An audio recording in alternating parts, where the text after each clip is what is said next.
Bonjour à tous, j'espère que tu vas bien quand tu tombes sur cette vidéo. Gloire à Jésus qui veille sur nous. Gloire à toi Seigneur Tout-Puissant, car tu es là, tu es le roi de gloire et tu tiens tout entre tes mains, et je te remercie que tu vas m'inspirer pour cette vidéo, pour parler, expliquer les choses. Aujourd'hui, je veux faire une vidéo sur la titrologie. La titrologie, qu'est-ce que c'est? C'est le fait de donner un mot que je viens d'inventer, mais je crois que c'est inspiré par le Saint-Esprit, parce que il y a une tendance à donner des titres dans le milieu chrétien et à vouloir porter des titres également, comme le titre de pasteur, le titre de prophète, évangéliste, docteur, enseignant, chantre, voilà, et puis de se donner des noms spécifiques, enfin bon, bref. Tout ce qui fait la gloire de l'homme. Par rapport à ça, déjà, je voudrais dire que dans la Bible, en fait, si on prend le ministère pastoral, parce que le mot pasteur, en vérité, quand on regarde dans le grec, c'est plus berger, mais voilà, les catholiques ont traduit pasteur, donc les protestants ont pris pasteur, les évangéliques ont pris pasteur, les témoins de Jéhovah aussi. Voilà, donc on est dans un ministère pastoral. Nous, pour les églises de maison, on préfère dire ministère de berger, service de berger même, parce que c'est vrai que ça a été traduit par ministère, mais le vrai mot, c'est service. Voilà, ça nous fait redescendre un petit peu. Là, j'ouvre le chat, hein. Je suis portier pour mon chat, dans le service de portier. Et en fait, ça nous fait redescendre un petit peu en nous-mêmes, parce que on dit oui, moi j'ai un ministère, et alors on s'imagine ministre de la Justice ou ministre des Finances, ou je sais pas ce qui se passe dans nos têtes, mais il faut redescendre. Il faut redescendre. Et parce que Dieu résiste aux orgueilleux. D'accord? C'est ce qui est écrit. Alors maintenant, je peux t'inviter à faire une étude sur le ministère pastoral. Hein. Tu peux regarder dans la Bible tout ce qui est écrit sur le pasteur. Mais sois honnête. Ne prends pas pour regarder le ministère de pasteur les épîtres dites pastorales. Parce que dans les épîtres dites pastorales, ça, c'est encore une invention catholique.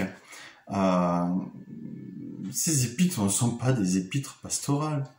Il n'y a jamais eu de titre à ces épîtres-là pour dire que ce sont des épîtres pastorales. C'est une invention catholique qui a été reprise par les protestants, par les évangéliques, les témoins de Jéhovah, tout ce que tu veux. Mais ce n'est pas biblique. Voilà, c'est une invention. Donc en fait, ces épîtres-là, elles te parlent du ministère d'évêque. Évêque, c'est un mot qui a été inventé par les catholiques, qui a été repris par les protestants, par les évangéliques, etc. Mais le mot évêque n'est pas biblique. Non, il est dans la Bible parce que c'est une traduction du mot épiscopos, qui en grec veut dire surveillant. Tu vois? Et ce n'est pas le ministère dit de pasteur, que je vais appeler berger à partir de maintenant, parce que moi je préfère parler de berger. Et vous pouvez regarder la vidéo que j'ai faite sur le ministère de berger, donc c'est dans la vidéo, je crois qu'il y a une playlist sur la chaîne YouTube sur les ministères. Je vais vérifier ça, mais je crois que c'est ça. Mais en fait, tu peux regarder cette vidéo sur le ministère de berger, et tu verras que ce que je dis est prouvé par la Bible Strong. Voilà. Tu vas, si tu connais pas le grec, tu vas dans la Bible Strong, et puis tu vas voir tout ça. Alors, bon, j'arrive pas à changer de compte en même temps que je vous raconte tout ça. aller sur mon compte YouTube.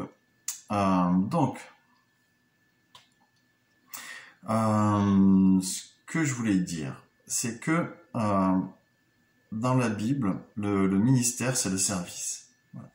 C'est pas le mot ministère, c'est service. C'est pas quelque chose qui te glorifie. Jésus dit, si tu veux être le premier, eh ben, sois déjà le serviteur des autres. Sois déjà le serviteur de tes frères et sœurs. Donc, il faut se mettre en dessous des autres pour les servir. Hein, aujourd'hui, le ministère dans les églises qui s'appelle pasteur, il est devant tout le monde. Il n'est pas là pour servir. Il est là pour... on l'utilise, ce ministère-là, aujourd'hui, et je dis bien là, ministère, parce que c'est... Voilà, la plupart du temps, hein, il y a des gens très humbles, et on va en parler d'ailleurs, de cette humilité. Mais il y a beaucoup de gens très humbles, mais il y a beaucoup de gens qui n'ont pas compris ce pourquoi ils sont là, en fait. C'est-à-dire que ils vont enseigner, diriger la louange ou vérifier qui est dans la louange et ce qu'ils font, qui est dans le groupe de jeunes, ce qu'ils font, qui est dans toutes les activités liées à l'assemblée et ce qu'ils font. Voilà, donc ça va être quelqu'un qui est le personnage central, qui est au contrôle. Et ça, c'est quelque chose qui n'est pas dans la Bible. Ce n'est pas décrit comme ça, cet appel de berger, ce service de berger, ce n'est pas décrit comme ça. Mais ça a été perverti par le catholicisme qui a ensuite... je ne condamne pas le catholicisme, hein, il y a des choses bonnes dedans, mais bon, quand même, là... il y a cette chose qui n'existe pas bibliquement. Bibliquement, il n'y a pas une personne qui est au contrôle de tout. Qui est la personne qui est comme la tête de l'Église. La tête de l'Église, c'est Jésus. Donc, pour voir ce que c'est un ministère de berger, plus simplement, allez voir la vidéo, mais c'est quelqu'un qui prend soin des autres.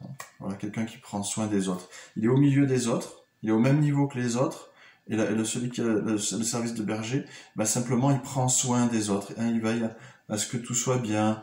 Voilà, il veille à ce que s'il y en a un qui s'éloigne du troupeau de Jésus, pas de l'assemblée, mais du troupeau de Jésus en lui-même, il va voir qu'est-ce qu'il y a, qu'est-ce qui va pas.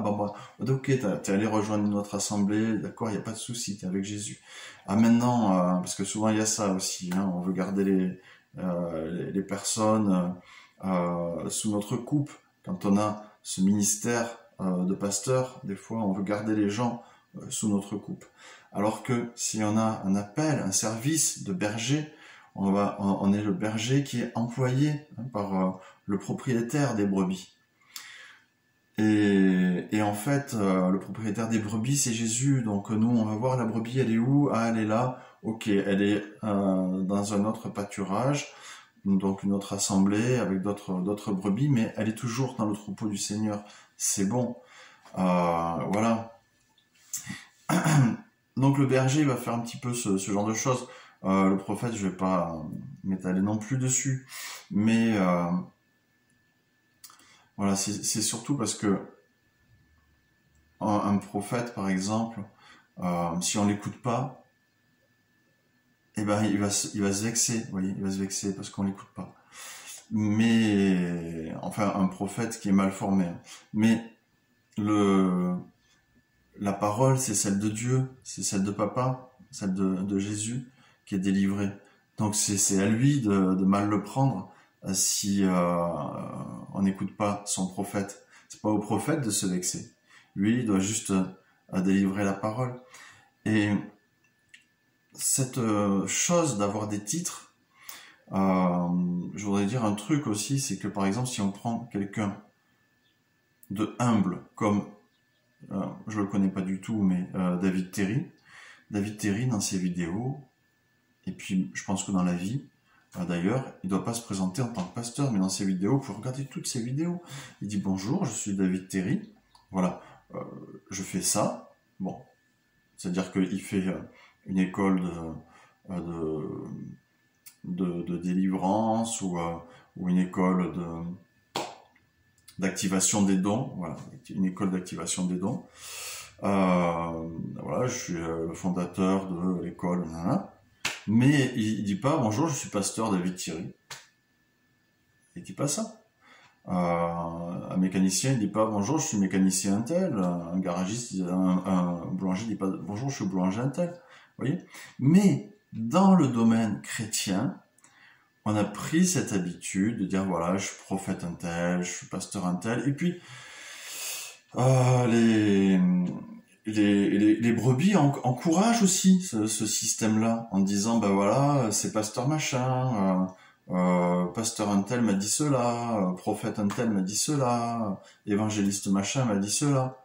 Mais c'est pas biblique. Quand tu prends la Bible, t'as aucun apôtre ou prophète qui se présente comme étant prophète Jérémie, je suis apôtre Paul, vous voyez, ou je suis apôtre Jacques. Non, ils disent pas ça. Ils disent bon bah je suis voilà, moi Paul, virgule, apôtre du Christ, pour ceci ou pour cela, c'est-à-dire que je suis dans le service de ceci, cela pour vous, et c'est pour ça que je vous écris ceci ou cela. Voilà. Mais il se dit pas bonjour, je suis apôtre Paul de Gallon, voilà, non, il fait pas ça. Et on voit pas non plus les autres personnes appeler quelqu'un dans la Bible, prophète un tel, voilà, ça peut se faire si par exemple il y a 2 Jérémie dans la salle, bon ben on va dire ben voilà Jérémie le prophète, Jérémie celui qui est prophète, voilà. Comme ça distingue à la rigueur, ou Jérémie celui qui a des lunettes, hein, voilà, s'il a des lunettes, voilà. Dans ce cas-là ça peut se faire, mais enfin il faut rester humble et puis pas mettre les gens dans une position où on peut les faire chuter, parce que si tu appelles quelqu'un pasteur un tel, prophète un tel, évangéliste un tel, tu le mets dans une position où s'il est pas fort dans sa tête et dans son cœur au niveau de l'orgueil, s'il est pas fort à ce niveau-là, tu peux le faire chuter. Et ça sera ta faute. Il va chuter, ça sera ta faute. Il va chuter dans l'orgueil. Fais attention avec ça. Je sais qu'il y a des endroits où c'est la tradition. On dit oui, mais nous en Afrique, c'est la tradition. On dit machin, on appelle un tel, etc. Ok, c'est la tradition de ton pays. Mais maintenant, tu as changé de culture. Tu es dans le royaume de Dieu. Donc tu n'es plus dans cette culture que tu avais avant. Tu vois, il y a des gens qui disent oui, mais nous on est français, alors on ne fait pas comme ça. Parce qu'on n'est pas juif, donc on ne fait pas comme ça. Mais on s'en fout d'être juif ou d'être français. On est biblique. On est disciple de Jésus. On est du royaume de Dieu. Les gens disent ah mais moi je suis pas juif, donc je ne fête pas la fête des cabanes. Mais la fête des cabanes, mon ami, c'est pas une fête juive, c'est une fête biblique. Après, t'as la façon de la faire, t'as la façon juive de la faire, et t'as la façon biblique. Donc reviens à ce qui est biblique. Et ne te laisse pas emporter par ta culture, oui, parce que c'est ma culture, alors je fais comme ça, nanana. Non, tu es dans le royaume de Dieu. Maintenant, tu appartiens à Jésus. Donc tu dois avoir sa culture à lui. Tu vois, Jésus, il est venu dans le pays qui s'est choisi, au milieu du peuple qui s'est choisi. Il est né dans ce monde, il s'est incarné dans un juif, tu vois. Mais il n'a pas dit, ok, je suis juif, donc le jour du Shabbat, je vais pas déplacer une chaise parce que je vais avoir peur de tracer un sillon. Il a dit, bon bah, je vais pas, parce que je suis né dans cette culture juive, je vais pas éviter un jour de sabbat de faire plus de tant de mètres pour me déplacer. Parce qu'ils avaient tout ce système, et ça existe encore dans certaines écoles juives. Donc, lui, il a amené sa culture, la culture du royaume. Eux, ils voulaient pas soigner quelqu'un.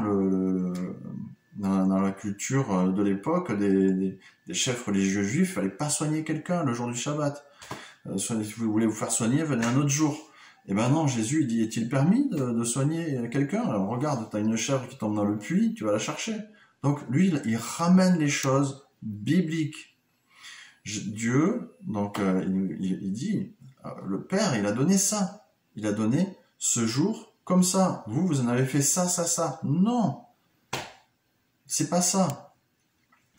Et ça, il faut le refaire, il faut Donc lui, il a pas été, même dans sa culture juive, il a été contre, il a amené la culture du royaume.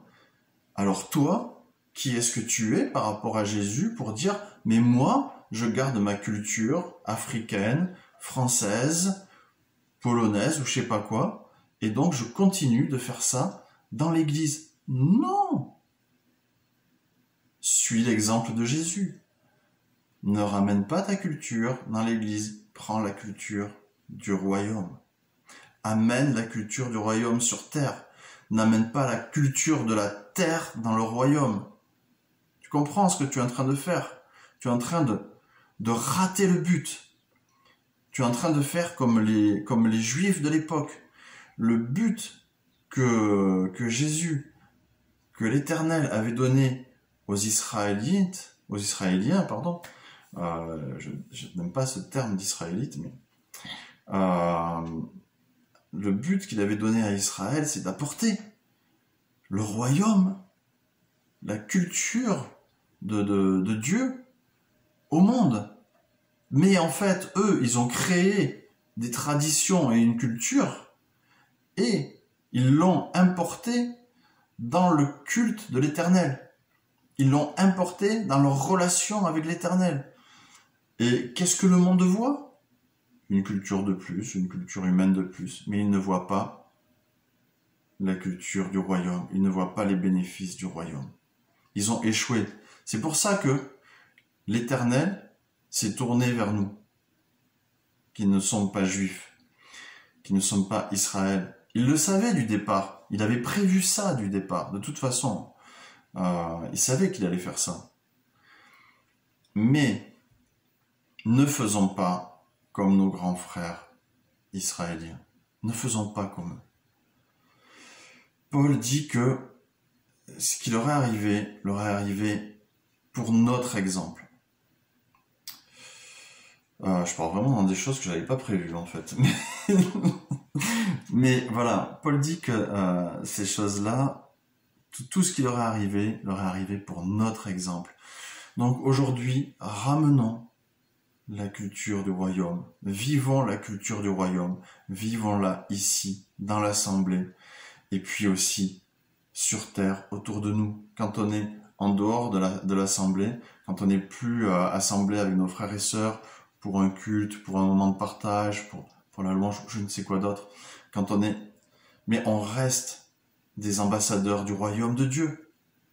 On reste des ambassadeurs de son royaume pour faire connaître sa culture au monde, pour faire connaître les bénéfices de son royaume au monde. On n'a pas à prendre les choses du monde, de notre culture, de notre pays, de notre région, et les amener dans le royaume. C'est le contraire qui doit se passer. Je te dis pas que tout est mauvais dans ta culture, ou tu vois par exemple, si t'es arabe, t'as la culture de l'accueil. Même si t'es africain, t'as la culture de l'accueil, de recevoir les gens à toute heure, de les accueillir. Ça c'est bon ça. C'est pas incompatible avec la culture du royaume. Ça fait partie de la culture du royaume. Donc garde ce qui est bon, tu vois, mais ce qui est mauvais, enlève-le. Ce qui est mauvais, ne l'emmène pas dans le royaume.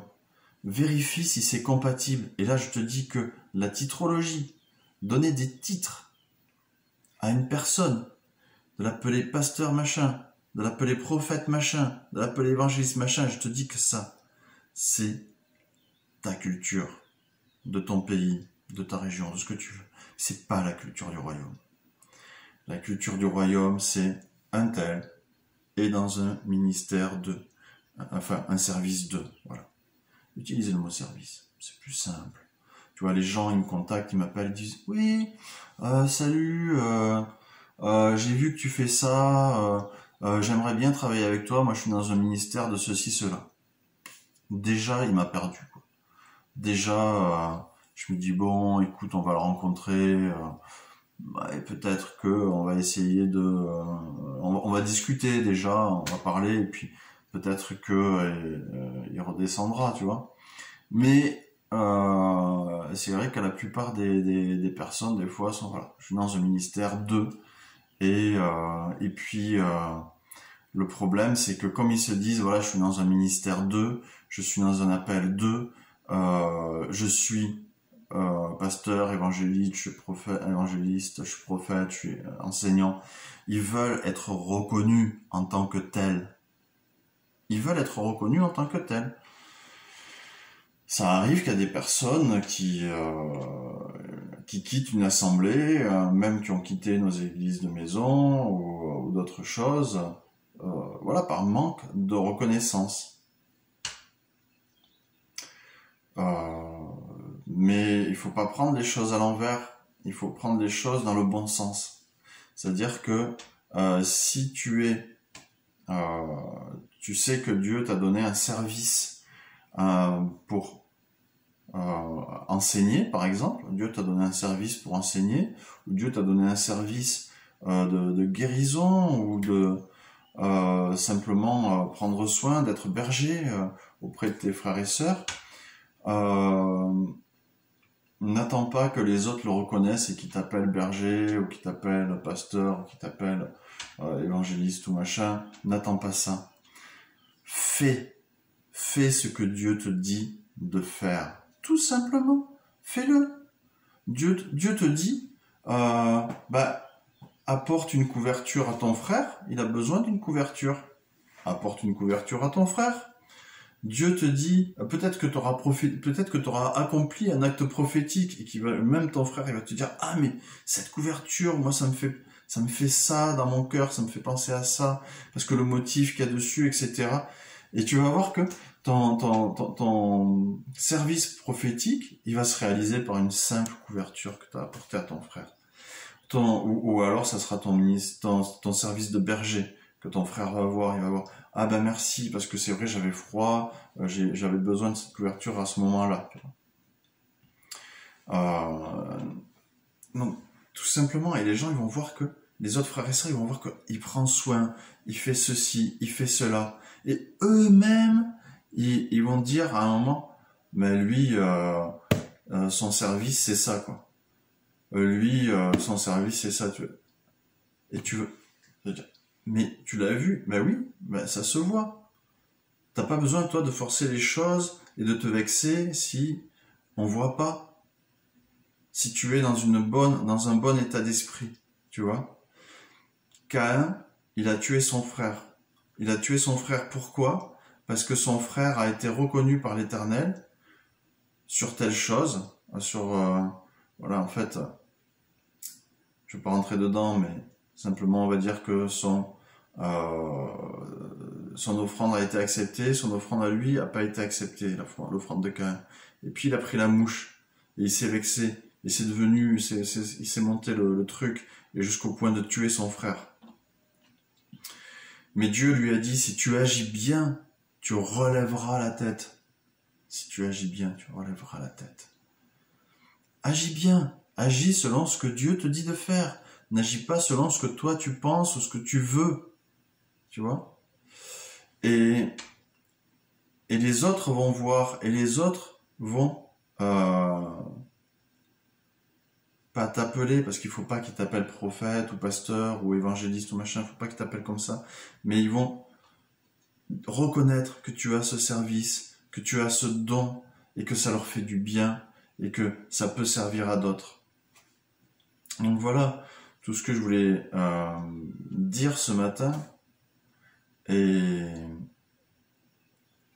que tu nous gardes, papa, de l'orgueil, que tu nous gardes dans l'humilité, que tu nous gardes dans cet esprit de service les uns des autres, que tu nous permettes de faire attention à la culture qu'on amène dans le royaume et la culture qu'on amène au monde.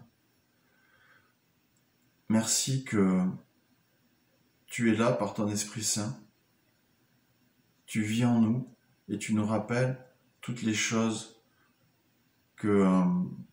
qui peuvent se faire ou qui ne peuvent pas se faire dans ton royaume.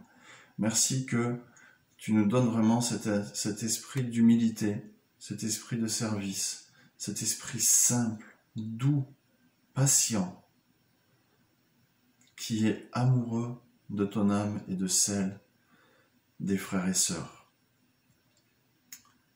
Amoureux de ton service, passionné pour toi, Jésus, et pas pour ma gloire ou ce que je peux apporter ou ce que je veux faire. Garde-nous loin de tout ça et garde-nous près de toi, près de ton cœur, de façon à ce que nous sachions toujours quelle est ta volonté. Comme tu as dit, je ne fais que ce que je vois le Père faire. Je ne dis que ce que le Père dit. Et bien que cela soit pareil pour nous, que nous ne fassions que ce que tu fais toi et ce que tu dis toi. Voilà, soyez bénis. Si vous avez des choses qui vous viennent par rapport à ça, n'hésitez pas à les partager dans les commentaires. Et puis, si vous voulez partager autour de vous, partagez.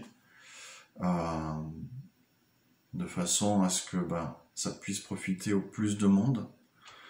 Et puis, moi je vous souhaite une belle journée bénie en Jésus.